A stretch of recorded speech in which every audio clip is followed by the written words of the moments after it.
Are you tired of living on autopilot? Are you ready to start embracing your one precious life? Welcome to the Wake Up to Your Life podcast. I'm your host, Colleen Odegaard.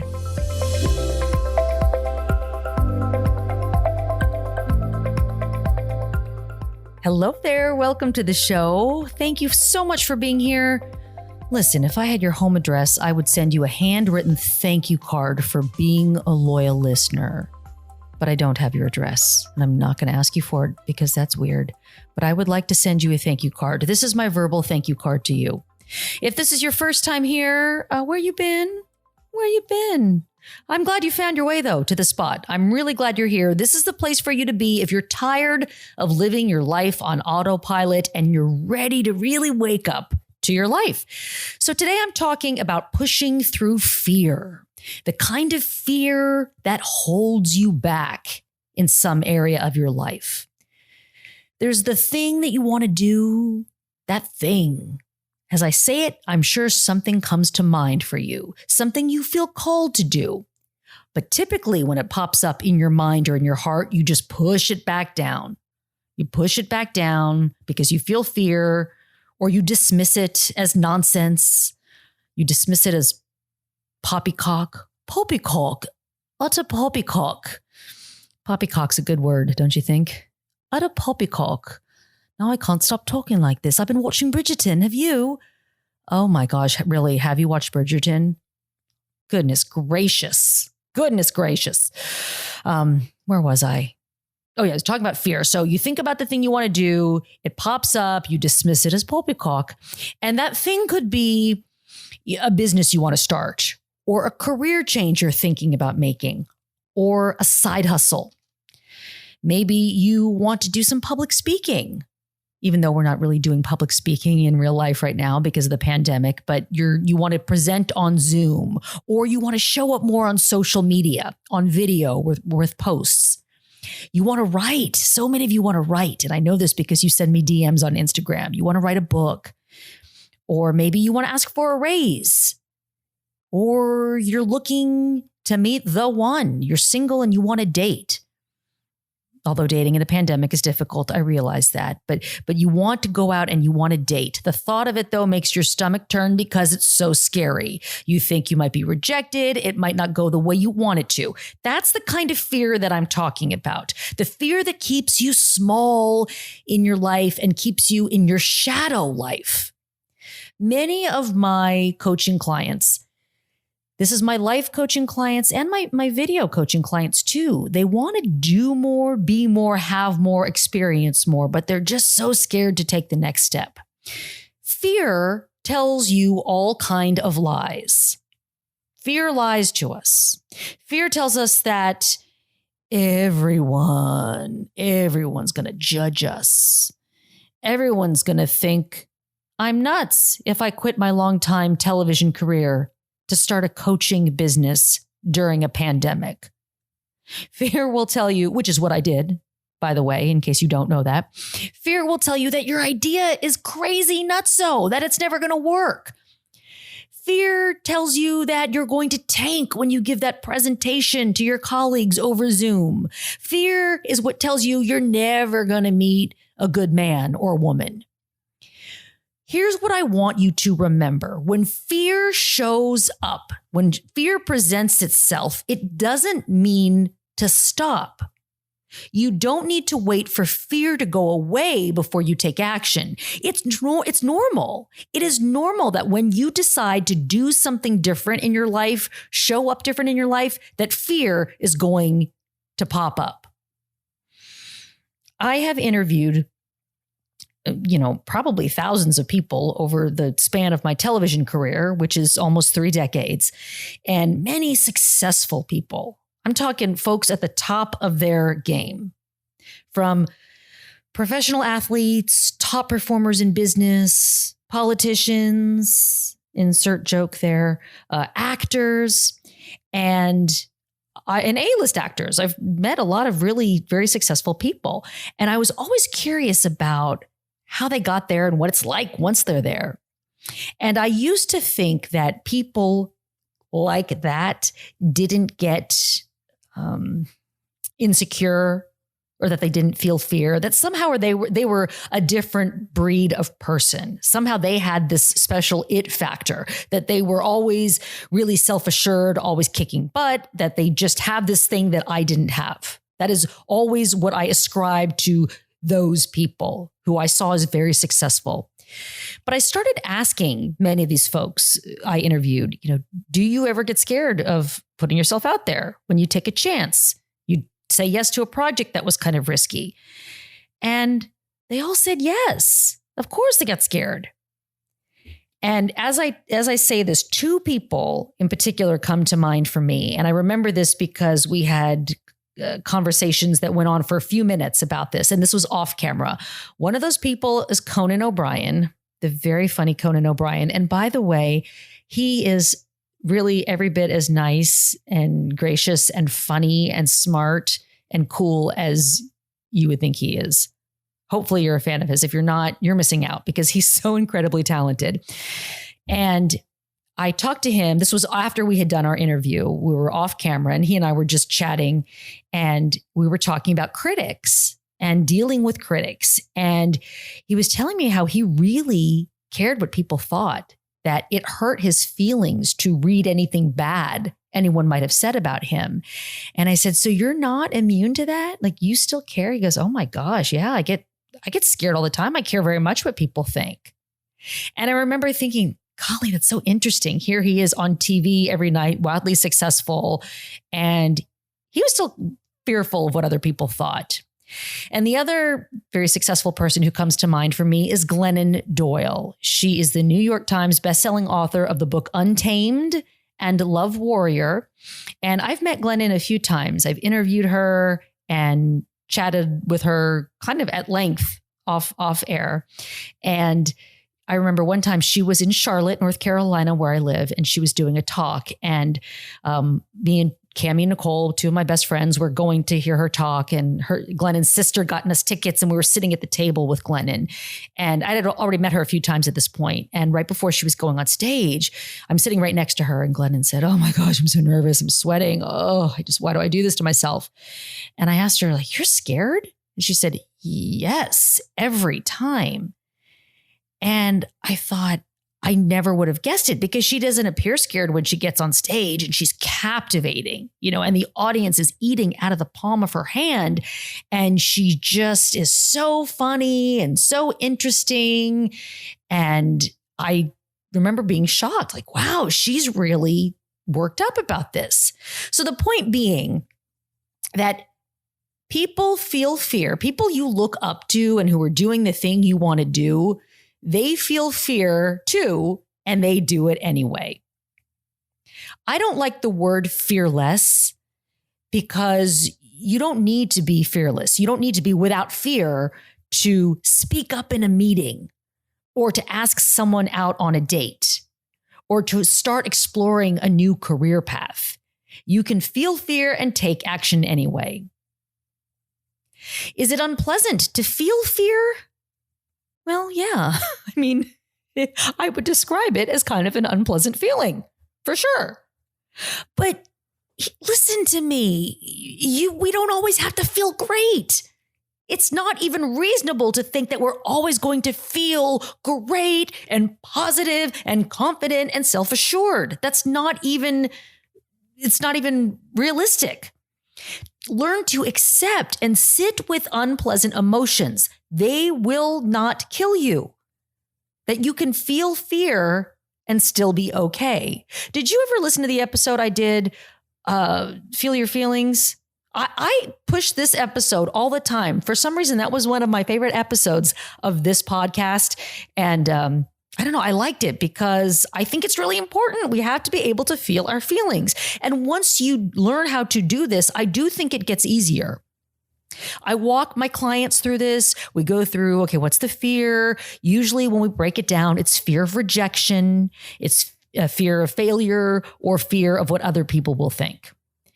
And I want to remind you, my friend, that that kind of fear is usually not helpful for you. Being so fearful about what other people think, or fear of failure, fear of rejection, rarely does that help you get where you want to go. It's important to look at your thoughts. I've talked about this before on the show. I'm going to say it again. You have to look at your thoughts. Many of the thoughts you have in your mind are producing that feeling of fear.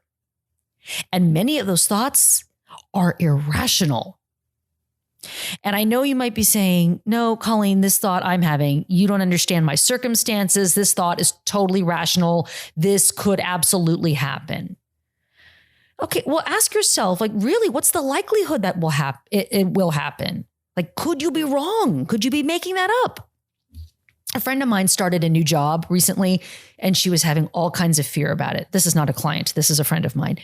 And she was just really scared. She was unhappy in her job for a long time, but was fearful, like, but this is all I know how to do. Does this sound familiar? This is all I know how to do. I can do this in my sleep. No, it's fine. It's fine. It's fine. We keep talking ourselves into, oh, it's fine. I'm okay. But really you want something different. So finally she starts looking for a new job. She gets a new job and she's having all kinds of fear about it and saying, what if the schedule just doesn't work out for me and my life and my family? What if I don't know what I'm doing? Oh my gosh, what if I can't learn this? What if I don't know what I'm doing? Oh my gosh, if I don't know what I'm doing and I don't perform well, I'm going to get fired. Oh my gosh, and if I get fired, I'm not going to have any money. And oh my gosh, we're not going to have any money and I'm going to be homeless.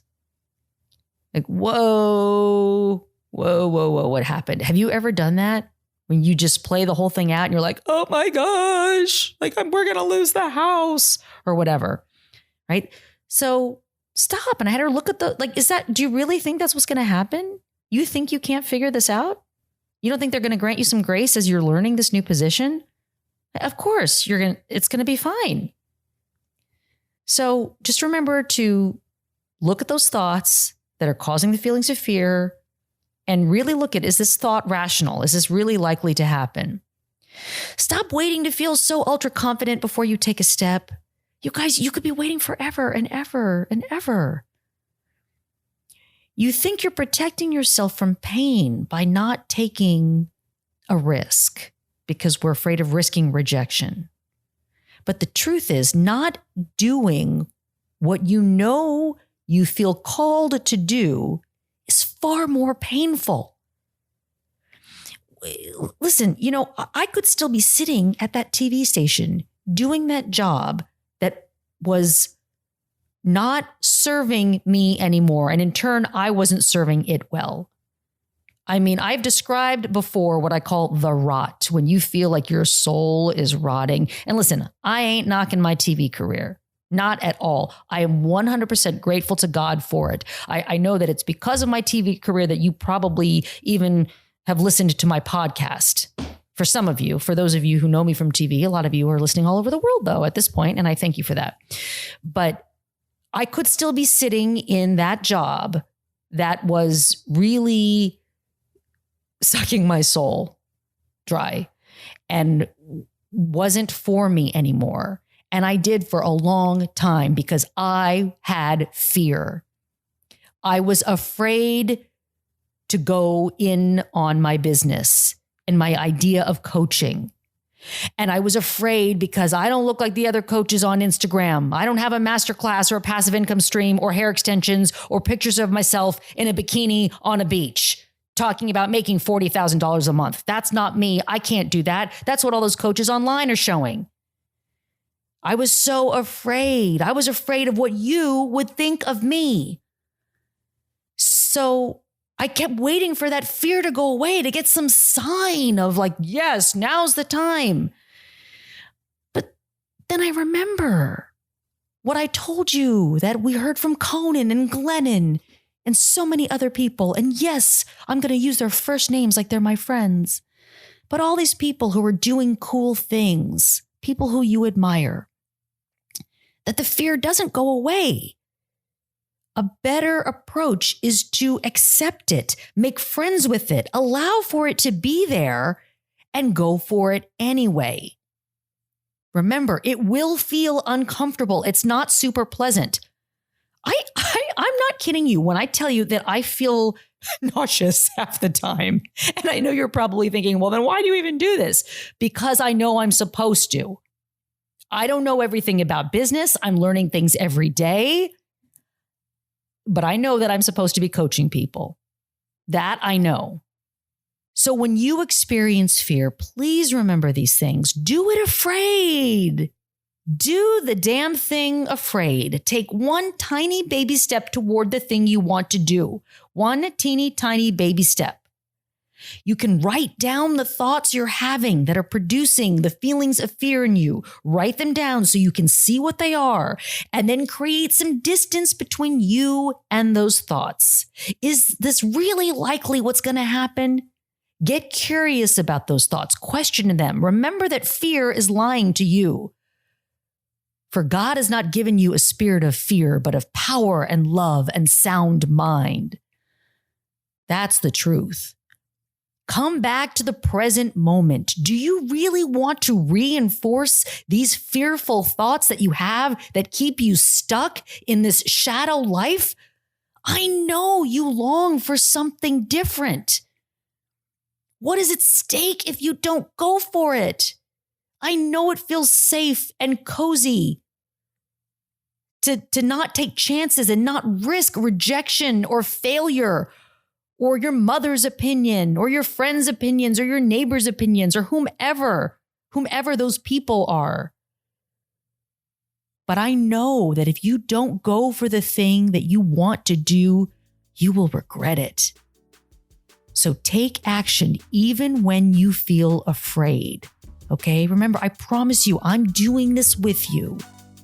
And if you need help with this, feel free to send me a DM on Instagram. My Instagram handle's in the show notes, or send me an email, Colleen@wakeuptoyourlife.net. It is my honor and privilege to do this work with you. God bless you.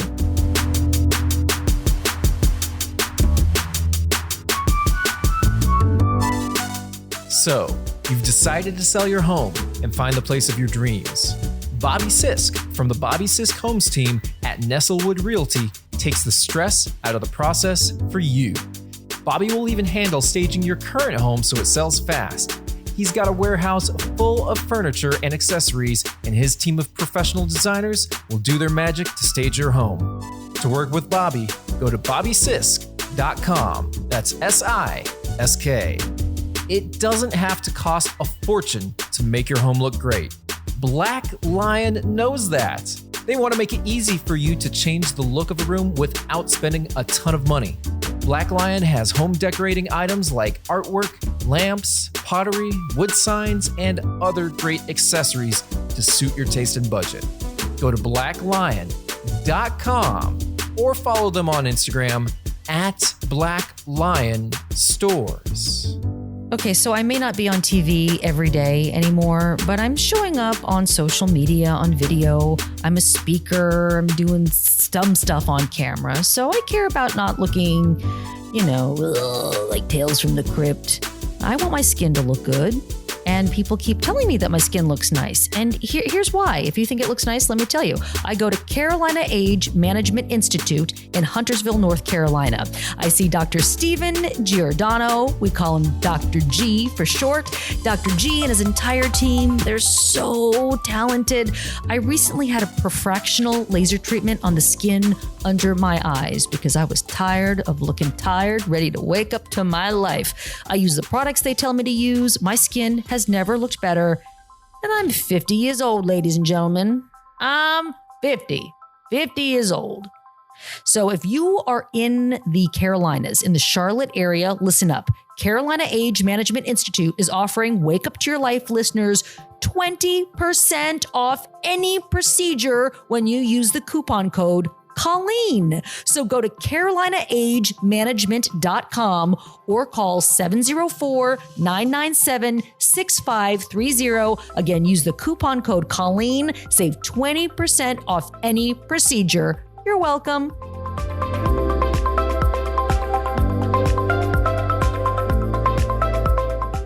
You've been listening to the Wake Up to Your Life podcast, produced by Andy Go of Go Joe Studios.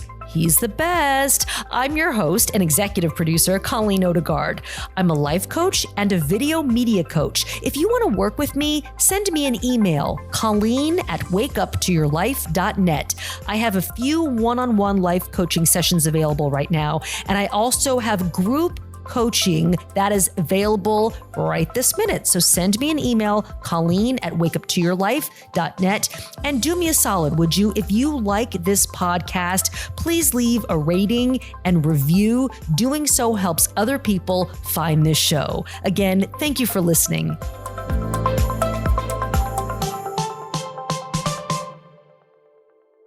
The date that this episode drops, February 10th, is my son Alden's 17th birthday. So I have Alden here on the show with me. Hi, Aldi. Hi, Mom. Happy birthday. Thanks. Do you like it when I call you Aldi Bear? I mean, I don't mind it. Up to you. I call him Aldi Bear. Do you remember the time you were playing baseball? I think you were in middle school. And I said, yay, way to go, Aldi Bear. And one of the kids on the team said, Aldi Bear. I do not remember that. That happened. How do you feel being 17? Me, not any different. The same old. While I have you here, can you tell people why you don't like being on my Instagram stories? I mean, I'm always willing to, but you're not going to have me on ever. Right. That's the story. That is so not true. I don't know why you don't have me on. You refuse. You freak out if I even take your picture. I just always want to go on her stories, but she has a favorite son, obviously. Maybe you need life coaching. I'll pass. I love you, honey. Happy birthday. By the way, he's kidding you all. He's kidding in case you haven't figured it out. I love you all day. Say bye to everybody. Bye, guys.